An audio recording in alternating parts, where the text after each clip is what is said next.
Thank you so much to all our participants for joining us today. My name is Lucy. I'm the Head of Marketing and Communications here at UWCSEA. I also happen to be a parent at the school, and I will say that I was a parent before I was an employee.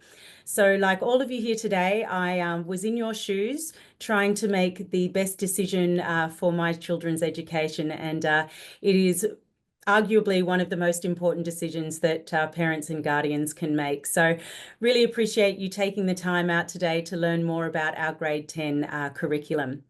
So a few housekeeping notes just to get started. On today's session, you can actually turn on the translate captions at the bottom if you would like to have captions in a language other than English. The session will also be recorded, and we will share it online in a few days' time, and we'll send you an email just to let you know once it's live if you would like to go back and rewatch it, or if you would like to share it with friends who are also interested in the grade 10 curriculum. The reason that you've been invited to this session today is because you have expressed an interest in your child joining UWCSEA in high school, specifically in grade 10. And the purpose of today's session is just to not to go through the broader program, because you should already have some understanding of that through perhaps you attended an open day, or you attended one of our previous high school webinars, or you've just done your research online, which is terrific. So today's focus really will be on the grade 10 curriculum itself. And the information that we share with you today is relevant to students who are looking to join us in grade 10 from August 2025 onwards. So there are some differences that we'll take you through today that are applicable to that cohort of students only. There's a Q&A button at the bottom of the screen, and that's where you can put your questions, and we have some time at the end for Q&A with our panelists today. Finally, don't forget that we've got one more session to go. If you have an interest in learning about our IB curriculum in more detail, then we do have a session that we'll be hosting on the 18th of December, right before the end of term. So you can sign up for that as well, and we'll send you the details after this session. Okay, so let's get started. What are we going to cover today?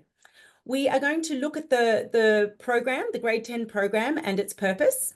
We're going to take a bit of a look at the course options and some of these differences that I've spoken about between Dover and East, which is applicable for the 25-26 intake only. We'll hear about our approach to assessment, and we'll talk about student wellbeing, and then the pathways to the IB and beyond. And then we have roughly around 30 minutes at the end to have some questions and answers. So who do we have with us today? Well, our hosts today are actually going to be Pippa Haley and Kate Levy, our Vice Principals of Curriculum on East and Dover. And also joining us as guests today are Seema and Damien Bachu, Seema Desai and Damien Bachu, who are our high school principals. They're here just to be part of the conversation and listen to all the questions as well that will come for our audience today. So welcome. Thanks for joining us, Seema and Damien. So Kate and Pippa, who will be our hosts, and Seema and Damien are just part of a much bigger team of high school leaders that we have across East and Dover campuses. They look after our learning program, they look after the pastoral care of our students. And then in addition to all of our high school leadership that you see here, we also have, of course, the grade mentors, we have advisors, we have our teachers, and we have counsellors. So we have a huge number of people who are all supporting our students as they navigate these, incredibly formative years in their high school journey, in their school journey. And it's really terrific to be able to have Kate and Pippa here today to take us through the grade 10 curriculum in detail. So I'll stop talking, and I'm going to hand over now to Kate and Pippa, who will take us through the presentation. Thank you so much, Kate and Pippa. Thank you, Lucy. Can I just start by saying how delighted I am that we have so many families joining us from all over the world today for this webinar. It really is wonderful to see so much interest from families considering joining our UWC community here in Singapore. It is this level of interest that means we are incredibly fortunate at UWCSEA to have a wonderfully diverse student body. Our students come from all over the world and from many different backgrounds and educational systems. Of course, fundamental to who we are as a UWC is providing a learning programme that aligns with our mission and values and allows us to deliver a truly concept-based curriculum, one which we know can respond to and meet the needs of our diverse student community.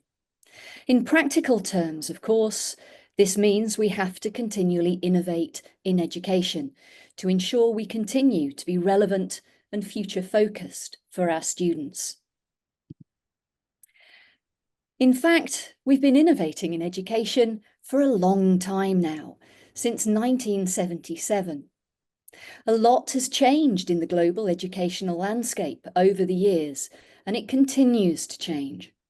As a college committed to educational excellence, we need to change with it in order to best prepare our students for the future world of work. So let's begin with the key elements of a UWCSEA learning programme. I think if you were to ask any of our teachers what learning at UWCSEA looks like, then they would say these three things, of course, amongst others. Firstly, our learning should deliver mission-aligned courses that allow us to live our UWC values, courses that develop our mission competencies, and courses that support the needs of our diverse student body. We also want to ensure that learning is based on a concept-based curriculum that's deliberately designed to encourage a deep understanding of concepts through inquiry. We want our students to be able to apply and transfer their understanding to real life and relevant situations. We also want to foster collaboration, problem solving, and critical thinking. These are all fabulous skills we want our students to develop and be confident in when they leave us. And finally, of course, it's essential that our learning programme should prepare students for their study in grades 11 and 12, whether it's the full IB diploma programme, which it is for over 330 students every year, or IB courses, which amply fulfil the needs of some of our students. So with these three elements in mind, let's take a closer look at grade 10 specifically. As a reminder, this is the structure of our holistic kindergarten to grade 12 curriculum, and you may well be familiar with it if you've attended previous webinars, open days, or have explored our curriculum information on the website. As you'd expect, the grade 10 programme reflects this structure, and it's holistic, mission-aligned, offers immersive learning experience, and fosters student agency and critical thinking. It includes the 5 domains of our learning programme: academics, activities, outdoor education, personal and social education, and service. And it has course options in all the subject domains of English, mathematics, science and technology, arts, and additional languages, whether that be a first or an additional foreign language. So as a parent thinking of sending their child to UWCSEA in grade 10 in August for 2025, you can expect that your child's curriculum will have this structure, regardless of which campus they attend. Now, whilst the structure is the same, there are some small differences at the course option level. So let's take a closer look at these now. Let's start with East Campus, and East Campus is running the UWCSEA Grade 10 programme, which means that students joining Grade 10 will follow 10 courses. All students will take part in a one-year UWC Perspectives course, as well as a wellbeing. Some of you may know this as PSE or Personal and Social Education, and a physical education programme. These form the core of the Grade 10 programme. All students will also study English, either as a first language or an additional language for our EAL students, along with mathematics and science in grades 10. Our English courses cover both language and literature. Following this, their choices are guided to include another language, a humanities subject, and an arts or design subject, which will leave them with 2 additional free choices, which can come from any of the previous subject domains. The curriculum is deliberately structured in this way to ensure that students have a foundation in all the subject groups for the IB. We'll talk a little more about that later. And all courses have been specifically designed to be 1-year courses. On Dover campus, the Grade 10 programme for our August 2025 intake is the Foundation IB programme, or FIB for short. UWCSEA has always had an intake of new students in Grade 10, and traditionally this is the course programme they would take. Similar to the UWCSEA programme, all students have 2 core elements: personal, social and emotional education, PSE, and physical education, again as a core. As with East Campus, all students will study English, either as a first language or an additional language for our EAL students, along with mathematics and science in Grade 10. And likewise, our English courses also cover both language and literature. The Dover UWC programme, as East's, also covers the humanities. However, rather than choosing one humanities course, we provide students exposure to a range of humanities subjects over the course of the year. Humanities 1, which looks at geography and history, and Humanities 2, which covers economics and global citizenship. All students will also study a computer science course. And as with East, students will then choose an additional language, either as a first or foreign language. Finally, students can select an arts subject, and exactly like the Grade 10 programme at East, they will have 10 courses in total. So whilst there are a few differences, both of these programmes will prepare your child for the IB ahead. Here, I'd like to highlight the key variations between the courses within the subject domains. For students who are looking to maintain their first language skills, both campuses offer Chinese, French and Japanese as taught classes within the curriculum. In addition, East Campus offers Hindi and Spanish as taught courses, and Dover offers German, Dutch and Korean, also as taught courses. Whichever campus you attend, should your child's first language not be offered as a taught course, we have school-supported first language, a course that supports students in maintaining their first language, whatever that may be. Within our foreign language programme, both Dover and East offer foreign language Chinese, French and Spanish. These are continuation courses on both campuses, designed for students of 2 or more years prior study. In addition, for our more confident Chinese language learners, East offers an advanced Chinese course, which is also called Chinese Second Language on Dover. Finally, you'll see here, East have an additional Spanish beginners class on offer. The science options too differ very slightly.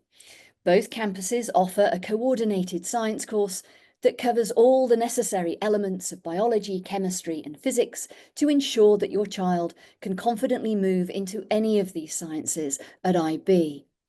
However, in addition, East Campus also offers the sciences as separate science courses, which allow students to select these either individually or in combination.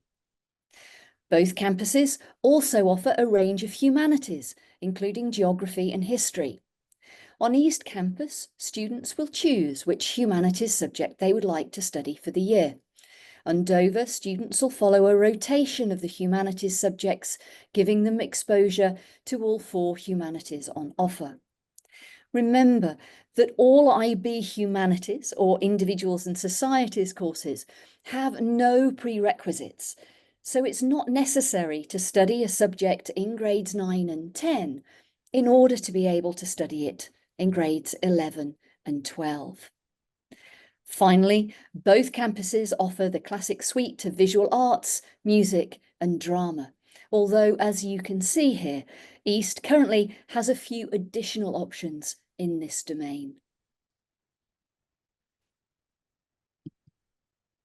Whichever campus, it's always been our goal to align student learning in grade 10 with the right preparation to access all 6 IB groups required for the full diploma. If you're unfamiliar with the structure of the IB diploma, it's shown here on the right. And as you'll see, our curriculum is structured to ensure your child will have a foundation in all the IB groups.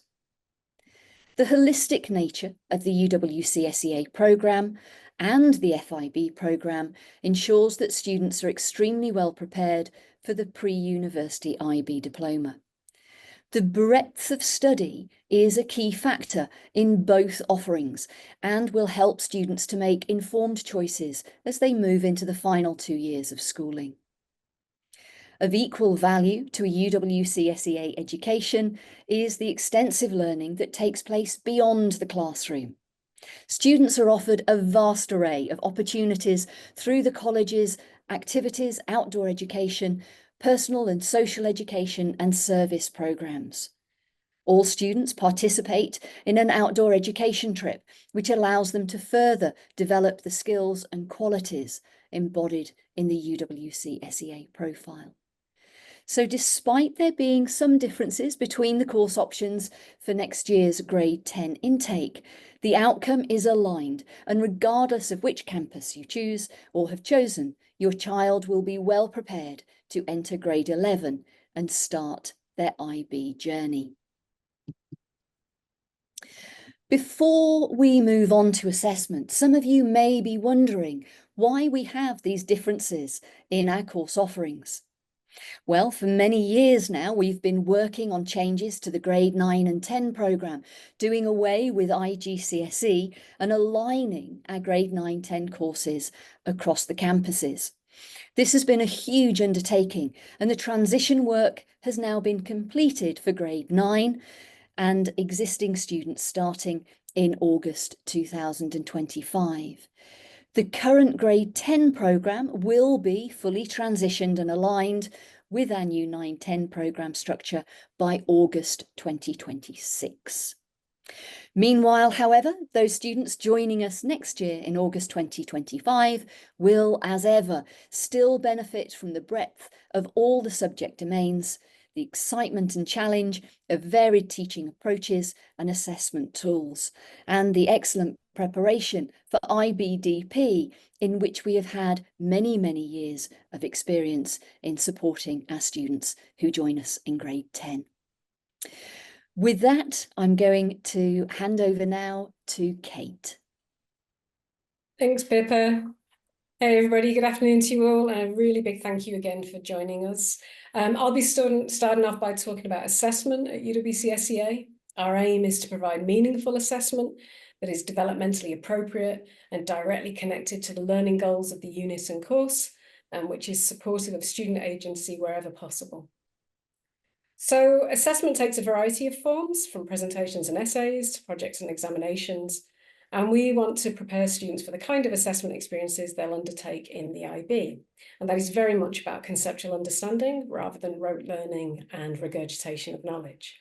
So I'm an English teacher, and as an English literature and language teacher at IB, I know that the IB exam questions are quite conceptually challenging.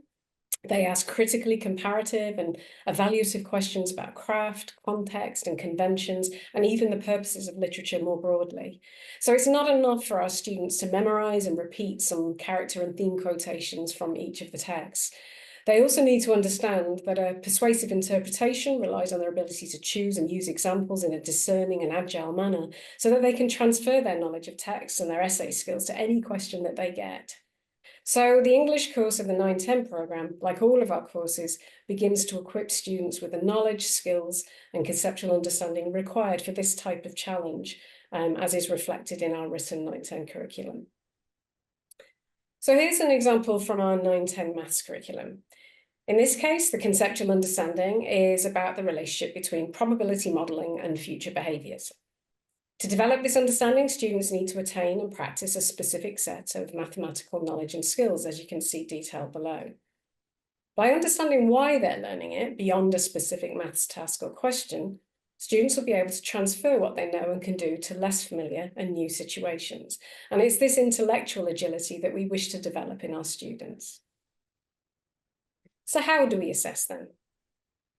Well, we know that report grades are important to both students and parents because they are reflected in students' high school transcripts. But the focus in high school is very much on feedback rather than grades. What have I learned from this? Not just what did I get? And therefore, on the learning process through the course. So if we get this right as educators, then students are much more likely to achieve the grades that they're working towards. We've moved away from the traditional model of a final exam is 70 to 100% of a final grade, etc., to a model which uses cumulative grading based on a full range of assessment tasks and assessment opportunities built up over the course. Teachers provide students with clear task-specific assessment criteria, and where appropriate, they will offer different ways for a student to demonstrate their understanding, knowledge, or skills.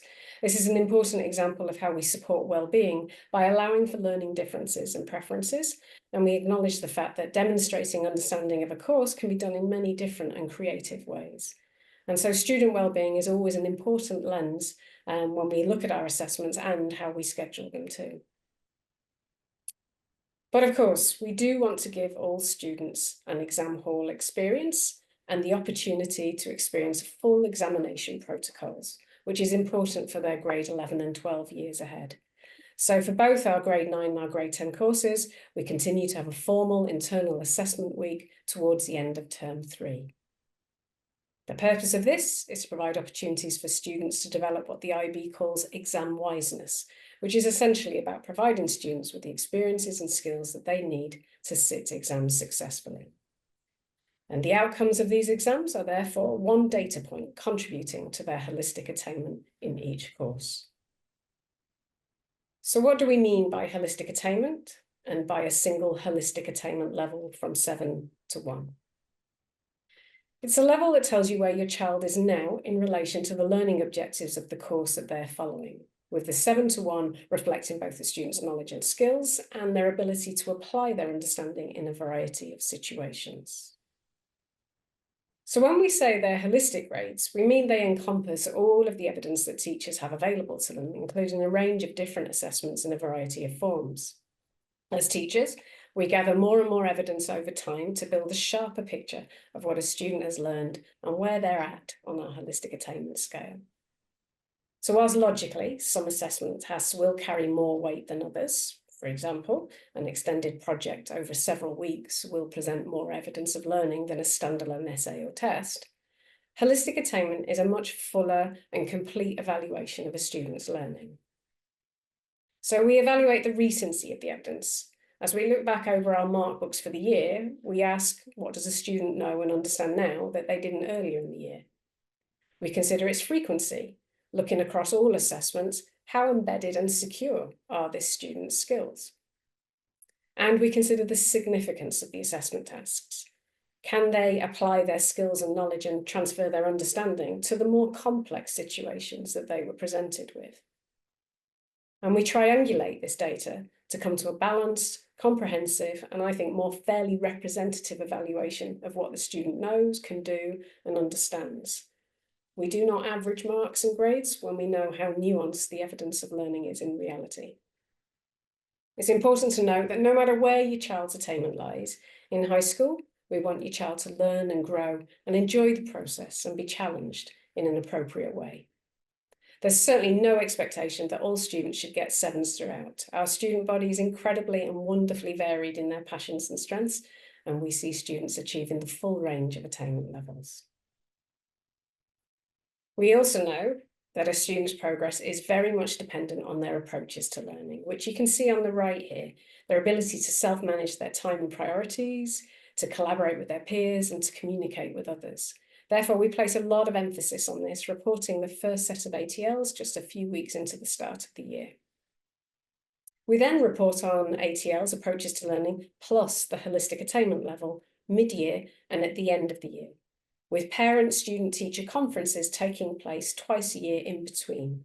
And this is to ensure that you have frequent insights to your child's progress as a learner. This reporting model applies to all grades in high school 9 through 12. So at the end of their time at UWCSEA, whether after graduation or earlier, should you have to move as a family, your child would receive a high school transcript that shows their attainment levels for grades 10 and 11 based on our UWCSEA 7-to-1 attainment scale. As has always been the case, our 9-10 assessment model directly informs the UWCSEA high school diploma and related transcripts which your child needs for university entrance. So what do our students say about the learning experience at UWCSEA? Well, we regularly get feedback through surveys, lesson observations, learning walks. It's important to ensure that our courses meet the needs of our students, and of course, we can be much more responsive to this feedback with a bespoke programme. As you can see, some very clear themes are coming through here around student agency, choice, and well-being. Our students are enjoying the learning engagements and the intellectual challenges of their courses. So far we've gone through quite a lot of content about the learning programme today. We've looked at the different choices for your children and the breadth of learning across disciplines, the approach to learning here in order to make it relevant and rigorous, both in terms of the precision, the careful intentionality of its design, and the intellectual challenges that it gives our students, and along with the depth of learning that we want them to enjoy. We've considered the approach to assessment and the ways in which we prepare our grade 10s for the IB ahead.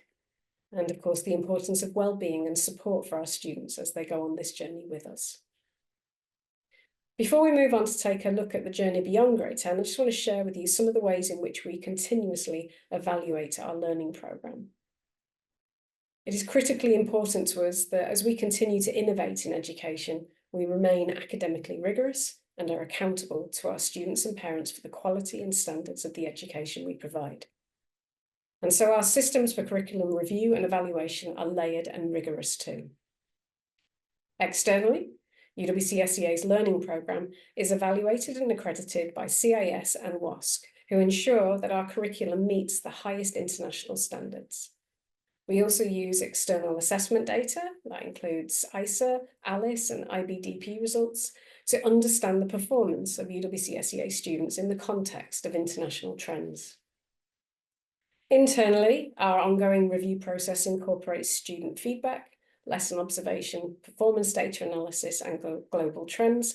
And this is led by our Head of Curriculum and Research and by our high school leadership teams. All of our UWCSEA K-12 courses follow an established 5-year review cycle, while the IB follows a 7-year cycle for diploma courses. So, as you've heard today, we are committed to developing students holistically and ensuring that they are future ready. And we've talked a lot about IB readiness, as preparing our students thoroughly for the IB in grades 11 and 12 is a key priority.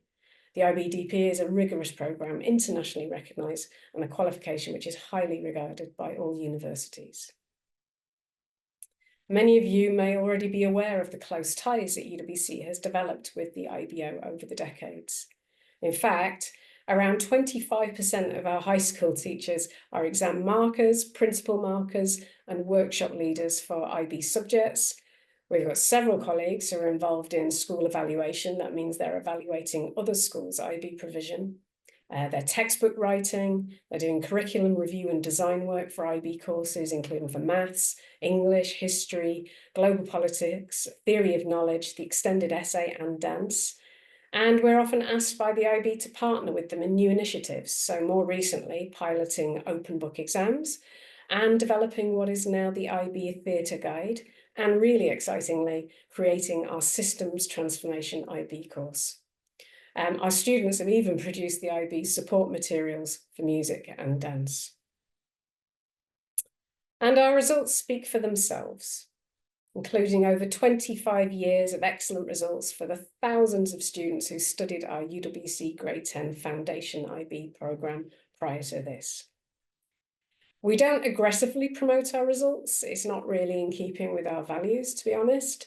We celebrate the student who worked extremely hard to get a 25 in the same way that we'd celebrate a student who receives a 45. We're not selective when it comes to which students can do the IB, and this means that any student can choose to do it. We don't limit it just to the smart kids to drive up results or perception or anything like that.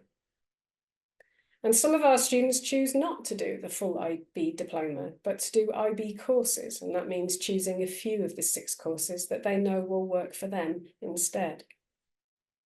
But we do recognise that parents are interested in the IB scores and in university placements, and you can find very detailed information on our website about this. But suffice to say, our students achieve consistently excellent results, and they attend the top universities in the world. Our class of 2024, for example, have enrolled at the colleges that you can see on the right there across 25 different countries. And you can see here their fields of study. We have an incredible university advising team on both campuses who begin working with students from grade 9 to help them start to think about their passions and potential pathways. We hold careers fairs, and there are plenty of opportunities for real-world experience along the way through our internships program. One of the ways we strengthen our connection with Singapore is through a unique offering for high school students, our careers program. By harnessing the power of our community, our alumni, our parents, and our partners in a range of different industries, we give our students access to a variety of real-world learning opportunities. This includes company visits, for example, to Asian Development Bank and Google, and a mentoring program by professionals in a range of fields. Our careers fairs are attended by over 50 professions, and we offer even more internship opportunities.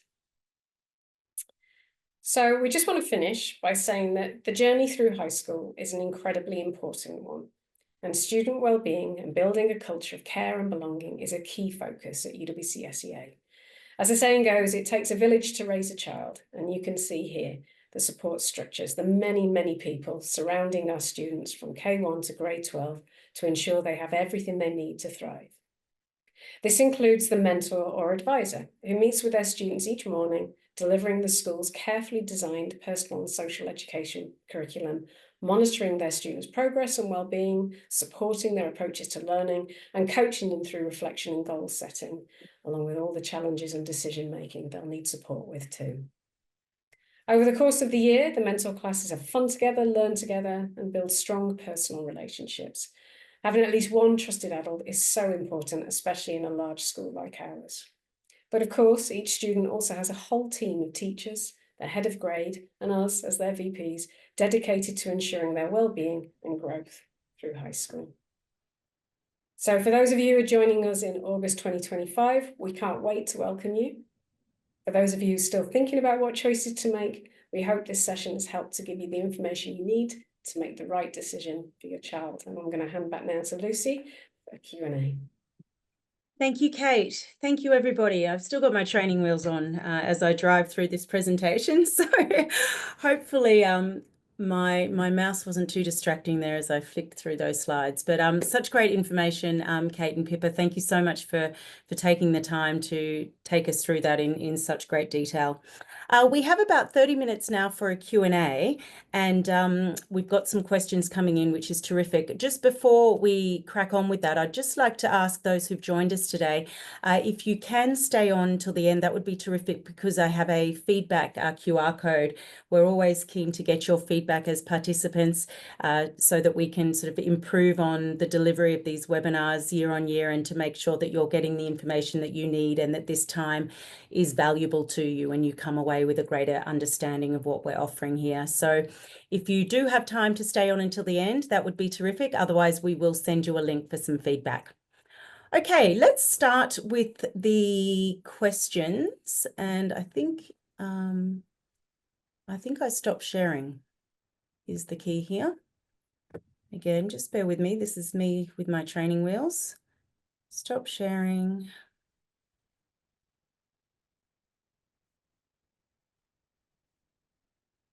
Here we go. There we go. Terrific. Okay, so you should see our panelists up on the screen now, Pippa and Kate. So I'm going to start with a question for you, Pippa.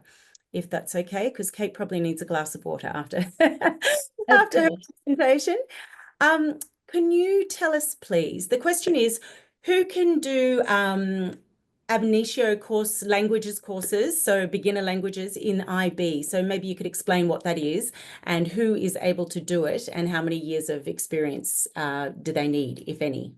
Oh, okay. I'm actually seeing a couple of languages questions here around what experience means that they go into which language levels. So yes, for those that may not be familiar with the IB and may never have heard of what an ab initio course is, an ab initio course is a course that's designed to be accessible to any student with no prior experience. It's worth knowing that there are no specified prior expected learnings for most of the IB courses, with the exception of maths. They do have some expected prior learnings, and rest assured that our maths courses in grade 10 cover all of those, so they'll be well prepared for mathematics. In languages, it is really important to us and to the IB that we place students into language courses that will present them with an appropriate level of linguistic challenge. So ab initio language courses are designed for students with no prior experience. So anybody can take an ab initio language course with no prior experience. Indeed, if you have had prior taught experience of a particular language, then ab initio is no longer probably an appropriate course for you.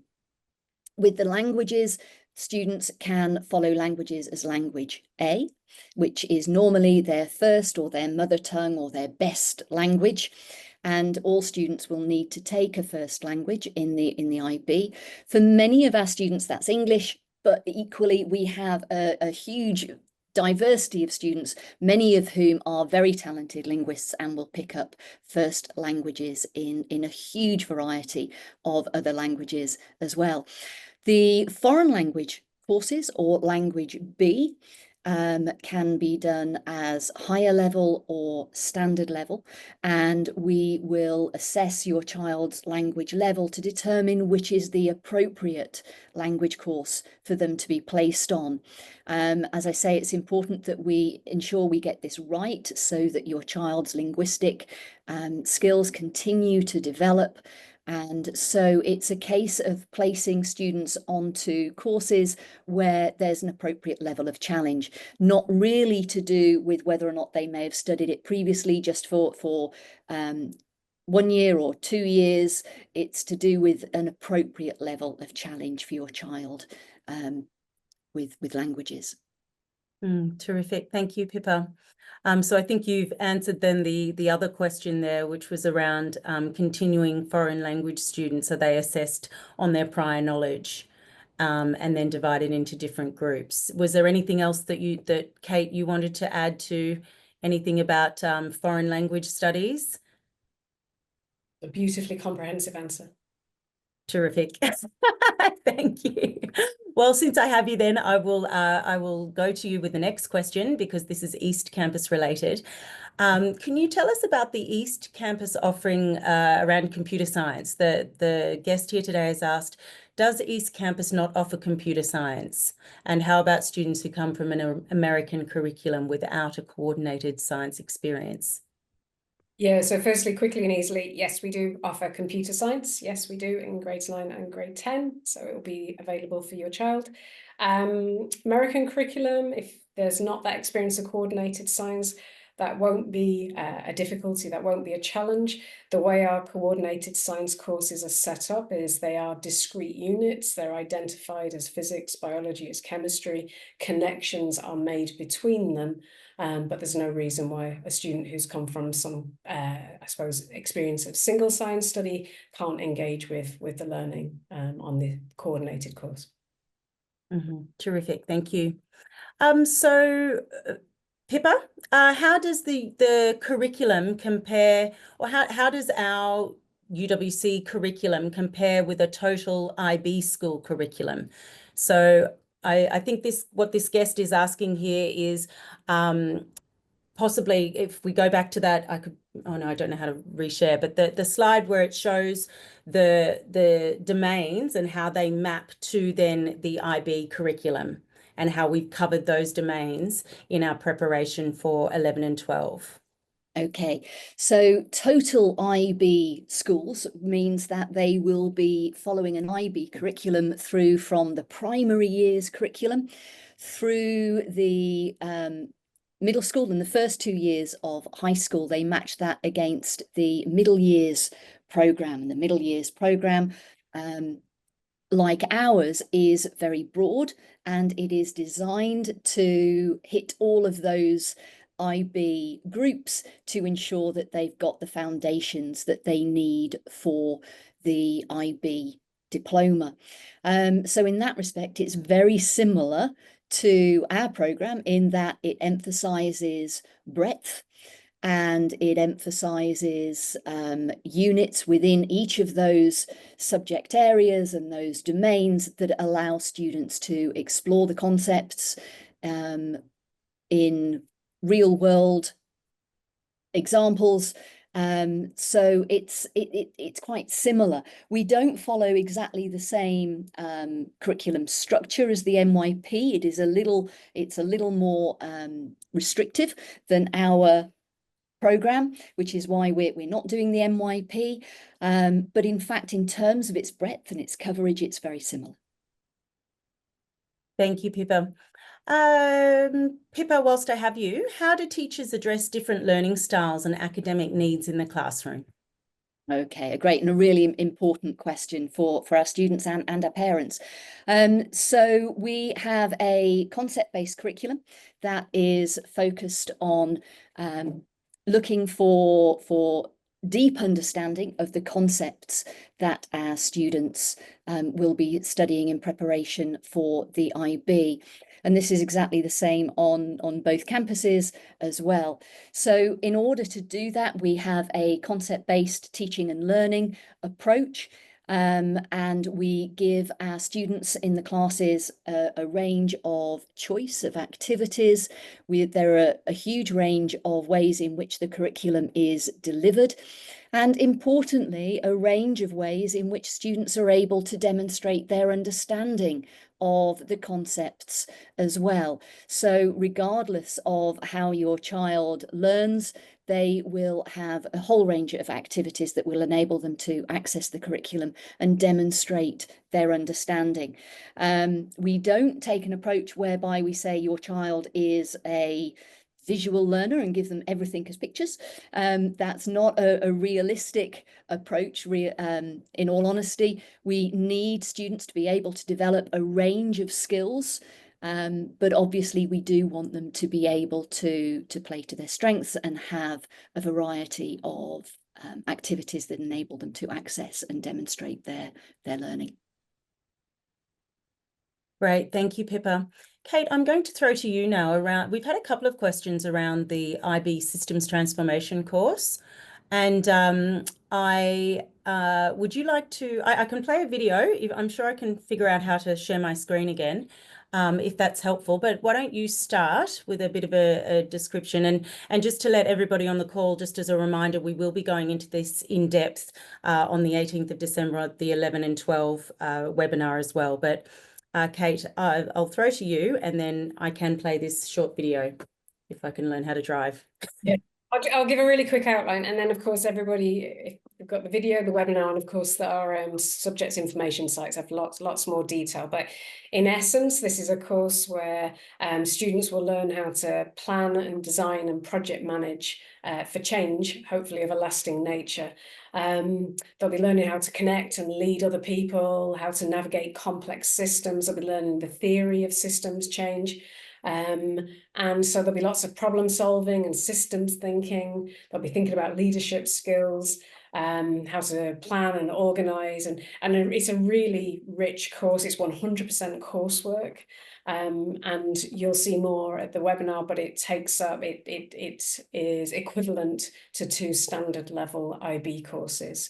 So this is a really exciting curriculum development for us as a school. This should work. I think I have figured this out. Hopefully everybody can see this video. Can you hear it? Our future on a climate change planet is uncertain and unpredictable. The future state of work is changing. To navigate this future, we need to be ready to work together to find solutions across cultures and contexts. We need an education that harnesses our passion and curiosity, that transcends disciplines, and that breaks the mold of traditional exam-focused learning. Now is the time for radical change in education, to embrace creativity and innovation, to seize the opportunities of our interconnected world, and to empower our young people as agents of change, equipped with the skills to lead. That's why we are partnering with the International Baccalaureate to develop a brand new course for the diploma program, Systems Transformation, Leadership for Change. Launching August 2024, Systems Transformation brings together design thinking, project management, leadership, and understanding of complex systems to understand how to plan, organize, and implement positive change initiatives. Innovative assessments are designed to reflect real-world application. Instead of traditional exams, students will tackle complex problems in authentic settings, engaging with real audiences and mentors to extend their learning. This is an exciting step in the evolution of the IB. This is the course you've been waiting for. This is Leadership for Change. Great. So that course has now started, and I've been in on a couple of sessions as an observer just to see the students who are undertaking this course, and it's really quite inspiring. They're currently doing some work with Amala on refugees and education and access, and it's really it's quite humbling to see these students at work and doing what they do best. So we've just, as a related question, we've actually got one of the guests has asked, are there any sort of prerequisites that a student might need to do in order to undertake this systems transformation when they go into grade 11 and then 12? Are there? Not academic requirements per se. This is more about having students that know this is something they want to do. This is an area of interest. We look at their approaches to learning to make sure that they have the skills they need to kind of manage points of the course, which will be a bit more independent, always supported, of course, with the teacher and supervisor. But they're, I think, probably important qualities to consider. We go through a process of interviewing and talking to students through this to ensure that this is something that they want to do. And so, of course, as you can imagine, we've got some fabulous students who are really excited and really passionate about the course they're on, and yeah, making the most of the opportunity. Mm. And one parent on the call has also asked, and I think this will be well answered in the grade 11 and 12 webinar in 2 weeks' time, but just to sort of herald the answer, the parent is wondering whether attending in, if my child joins in grade 11, are they going to be less prepared for the IB than if they joined in grade 10? Like, how do we support students who are joining us in grade 11 to be able to cope then with the IB? Who would like to take that question? I don't mind. Trying to see if Pippa was about to say something. But why don't you start, Kate, then we can throw to, go Pippa. Lucy, can you just paraphrase that for me? Yes, certainly. So if my child joins in grade 11, are they going to be less prepared for the IB? Or do we offer support and the mechanisms to help a child transition, help a student transition? I know we have a lot of students who join us in grade 11, including scholars from around the world. Absolutely. And I think that's the thing to remember. I mean, the IB as a program is designed to be able to take students from all sorts of different educational backgrounds. As a large international school with a large intake of students who come and join us from all of those different sorts of educational backgrounds, we see this every year. And honestly, they come into the college, we help them to settle in, to get used to all of our systems and ways of doing things with their mentors and the pastoral support they get from their mentors and their heads of grade. And it takes them, as with any transition, it takes them just a little while to find their feet, but then they really do thrive. The IB courses, as I've said before, don't have strong prerequisites of prior learning. They're designed to be able to be accessed by students coming in from any sort of educational background. So no, they really needn't worry if they're coming to join us in grade 11 and not in grade 10. It's a new transition for them, yes, but they get past that very, very quickly, settle in, and we find that they're thriving very quickly. Great. Thank you, Pippa. That's when you join us in grade 10. Of course, absolutely. So whilst I have you, Pippa, what role do mentors or advisors play in helping students to choose their subjects? Okay, so the mentors and advisors see their mentees every day. They get to know the students holistically.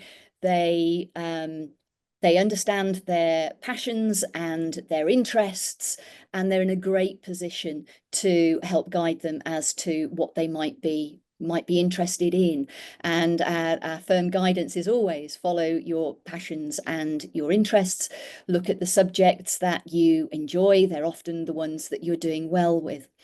Beyond the mentors, there's a whole suite of information evenings. We have websites, we have presentations from the IB coordinator who will give information about the courses. There's more information about the courses on the website.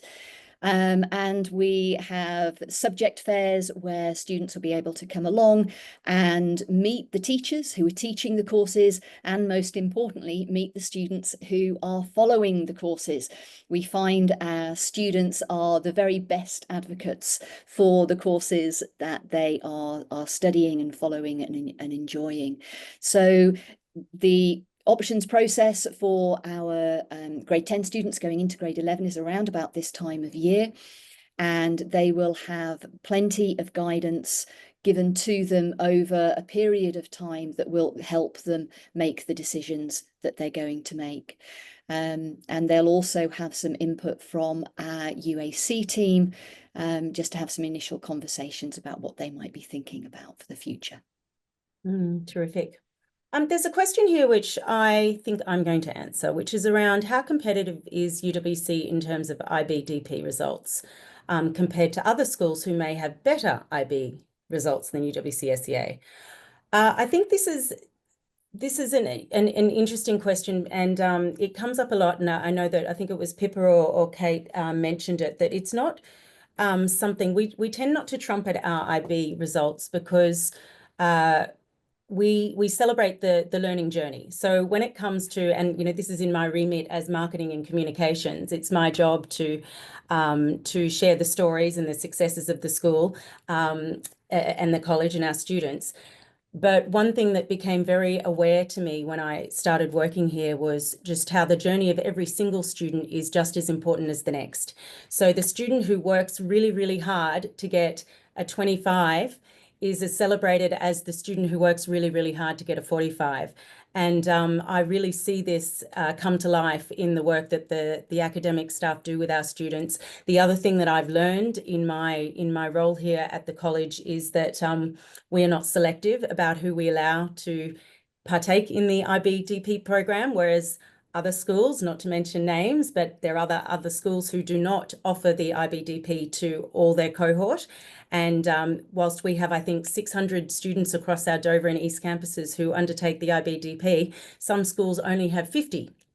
So when you're looking at marketed results for an IBDP cohort, you would have to be sure that you're comparing apples with apples, and that, if you wanted to look at the top 10% of UWCSEA's results versus the top 10% of other schools' results, then you would have a fairer comparison. But that's not how we like to present it, because we like to present the holistic view, and that is all our students have worked very, very hard to get to where they need to be. So that's my perspective in my role. Pippa, Kate, would you like to offer the academic perspective? It's exactly as you put it. I think we're not a selective school. So really it's about value added and what we're doing for every individual student to ensure they grow and reach their potential. And so we're very, very proud that overall our average is still remarkably high for a school that's entirely inclusive. Yeah. Absolutely. And you're never going to see an ad campaign where we talk about the top 10% of our IB results. That's just not who we are as a college. So hopefully that's answered that question satisfactorily for you. Okay, we're going to go on to a few others here. Pippa, is taking coordinated science mandatory? Are there any other prerequisites for taking singular science program, for taking a singular science program? So taking a science course is mandatory. As I said earlier, both campuses offer the coordinated science course, which covers biology, chemistry, and physics. The advantage of that course is that it will keep their options open for any of those sciences at IB level, whether it's at standard level or higher level. By focusing in on separate sciences, then students are narrowing their choices for IB. It is possible for them to do that. And generally we find with students that come and join us in grade 10, they've all had some science background in their existing schools and they cope with those courses, whatever they are, absolutely fine. They might, as we've said before, there's a little bit of a transition into the classes, but they find that they're thriving in those courses very, very quickly. So whatever background they've got when they're coming to us in grade 10, we've never had a situation where those students are not coping with the science course that they're coming into. Obviously on Dover, we're just offering the coordinated science at the moment. I don't know, Kate, whether you want to add anything about the separate sciences on East? Yeah, so if students have come in with a confident level of science, they could opt to specialize in single sciences in grade 10. If they're not sure, they could opt for the coordinated science instead. So really as suits the needs and interests of the student, but whatever they choose, the preparation is there for IB. Yeah. Great. Thank you. Kate, whilst I have you, there's a few questions coming in around the offering on East. So I'm going to start with one around economics, please. I noticed there is not an offering for economics on East Campus during grade 9-10. How will you support students who would like to experience economics before the IB on it, if they're coming to East Campus? Really easy to answer. We do offer economics, so that's not a problem at all for 9 and 10. And social enterprise as a kind of similar related variation on that as a course, so no problem. But had we not, you could still get involved in our Economist, which is our magazine that is dedicated to economics, and I think we have an economic society. So, you know, had we not been able to offer it, you would still be doing it if you're passionate about economics in your free time as well as a student in grade 10. And actually, there's a lot of those opportunities for students across the board to get involved in external competitions and events and conferences and so on. We've had a few questions around that. Would you like to add some examples that you're aware of? I know we had MUN recently, for example, on Dover. I think it was last weekend or the weekend before. Yeah, I mean, that's the big example, because we often do a lot of the hosting as well as the traveling to other schools to participate in MUN. I think Quiz Bowl has been a recent one. That's quite an interesting one, a little bit like University Challenge, if you're familiar with that in the UK. So we've got teams entering that. I'm thinking about a CSAC, and that's not just sports, that can be for music and arts as well. Waiting. Yeah, absolutely. One of my personal favorites. So many. So Pippa, I don't know if you can think of any more off the top of your head. I mean, there are lots of maths competitions that students get involved in. There's a huge number of those that they do. All the big sporting events and the music events that we get involved in. I mean, both Dover and East are really well represented there. It seems there are a remarkable number of weekends where we've got kids travelling off to be involved in all sorts of exciting events around Southeast Asia. So yes, all of those usual sports, maths, MUN, Olympiads, they're all represented in our offering. And the robotics one is another one of my favorites, the robotics club. Yes, of course. Shout out for what's to come. Hoping I'll have a robot assistant made by one of the students for me one day. So whilst we're talking about maths, I've had a question here around whether or not if somebody is doing advanced maths, can they then come in and study advanced maths at UWCSEA? Yes. So we offer essential maths and we offer enrichment maths. And so at East, everybody is studying essential maths. And then a fairly large chunk of our students are also studying enrichment maths, which is an extra 2 lessons a week. And that's where they're going wider, going deeper, and exploring what is a passion for them through that. Yeah. Terrific. And one more for you, Kate, whilst I have you. Oh, I've just scrolled past it. Can you tell us about the World of Learning program? So is the World of Learning program with different industries only for East Campus, or are there similar programs run at Dover? Well, I'll speak right now just for East. So World of Learning is a 1-week experience towards the end of grade 10, but the build up to that is all through the year through mentor time as a PSE unit. And that is kind of building a CV, learning how to write application letters, practicing interview techniques, getting lots of rejections, and then eventually working out their own placement. And that might be an internship, it might be work shadowing, it might be volunteering.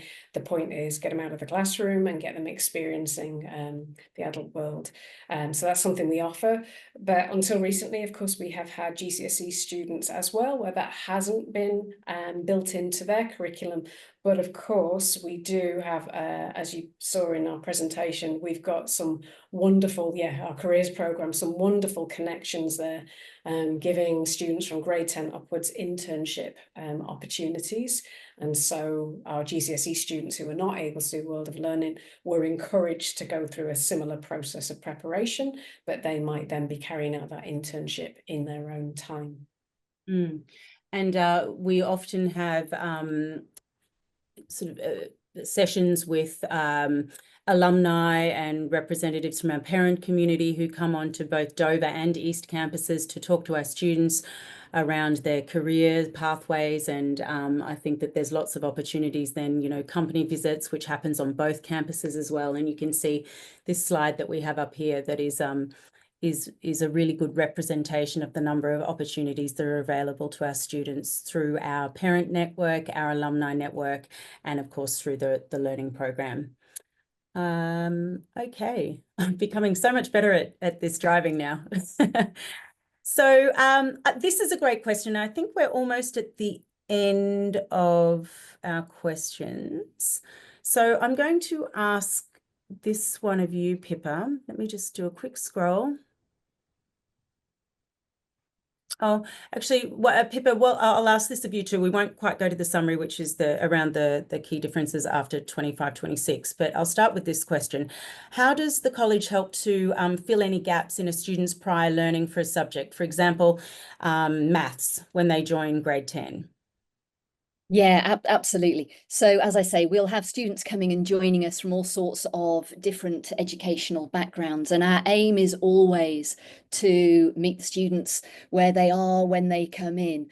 The teachers are well versed in being able to scaffold students' learning and provide a little bit of extra support if a child joins us and they may not be quite as confident in one of the areas of their learning as others. So the teachers are your primary support. I'm just going to combine this. Actually, there's another question that I can see that's coming in there. What other resources are available for students who need a little bit of extra help? And in fact, program is set up that we always have a program of academic clinics that are running for students to go along to if they need a little bit of extra help and support, as they all do at some time or another with one area that they may just be getting a little bit stuck on. Their teacher is a key support. They can always reach out to their teacher and just say, I need a little bit of extra help in this area. We also have peer support groups who will support students if they want to go along and get some peer support. We have older students helping out younger students if they're having difficulty there with any of the little bits of their curriculum. In terms of academic counselling and support, obviously our students have their mentors and their heads of grade who are always there to listen to any concerns that they may have and give them that additional support if they're not sure about their academics and need a little bit of counselling in that area. Thank you, Pippa. So final question to wrap up the Q&A, which is a very good question, and I'm sure it's on many minds and the guests here today, and that is around what are the key changes for 26-27 intake? So okay, so I'll start with that one. Our 26-27 intake means that on both Dover and East in grades 9 and grade 10, we will have the full UWCSEA grade 9-10 program.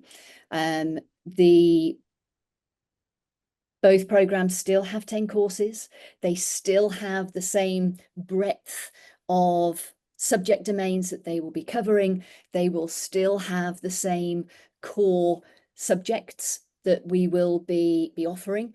I think the biggest difference, particularly with the FIB program on Dover, is that there will be more choice of programs in the arts and the humanities and a little more flexibility with the sciences. So at that point, Dover will also be offering the separate sciences in grade 10 and those additional opportunities for students who are particularly passionate about maths and English to take Maths and English Plus and have a little bit of a deeper dive into those courses. So that's coming and we're very excited about that. Terrific. It's been a journey of innovation, and that will be the final step. So very exciting time.